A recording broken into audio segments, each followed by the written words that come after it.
Hey guys, it's me, Charmise, aka Professor Mo, and today we're talking about part 4 of our 30-part series in public speaking. I am excited about this particular topic today because today we're talking about crafting clear takeaways from your speech.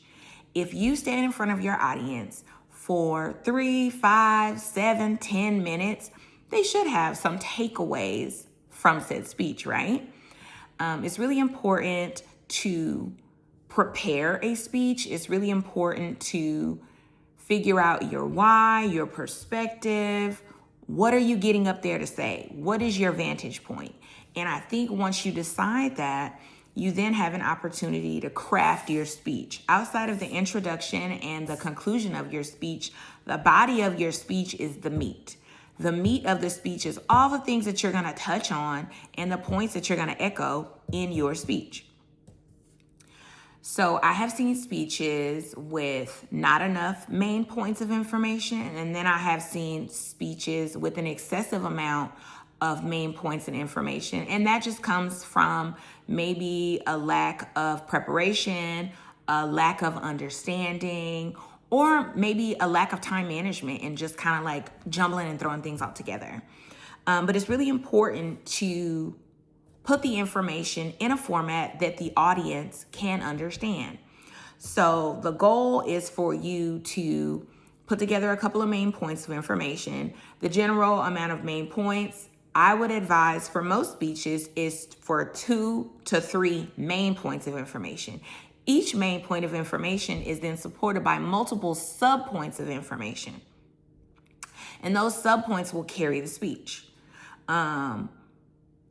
It's weird because I was going to say like for a 5-minute speech, you could do 2 to 3 main points, but also for a 10-minute speech, you could do 2 to 3 main points and still add a good amount of information, a good amount of meat to it. And you could potentially even do some storytelling in that speech just to further echo your points as well as meet that time restraint.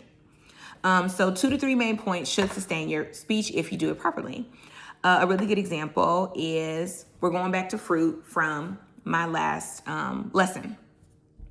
So if I were doing a speech about fruit is my topic, okay? My main points of information, I should have 2 to 3.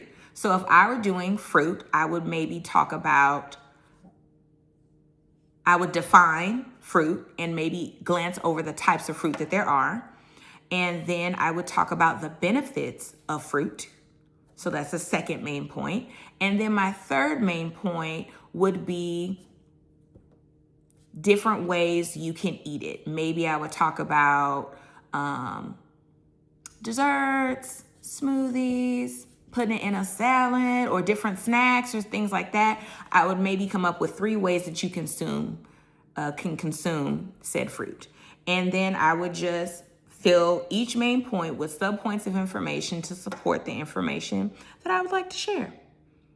So you have one big idea, supported with main points that are clear and concise, and then you bring it on home.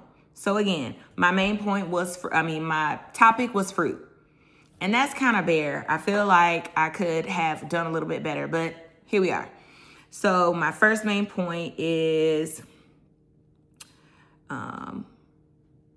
fruits are defined as, or do they have seeds? Fruits are defined as foods with seeds. Don't quote me, okay? And then my second main point would be, there are many benefits to eating fruit. And then my third main point would be, there are many different ways to eat and cook different fruit. Notice I put everything in a complete sentence. You're welcome. Okay, so one big idea supported with attainable main points, and then flush it out with sub-points of information that further echo your point. Very good. Do we feel good? That way, the audience will clearly take away the information that you're sharing.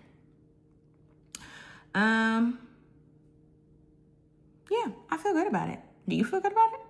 Okay. I'll see you guys next time.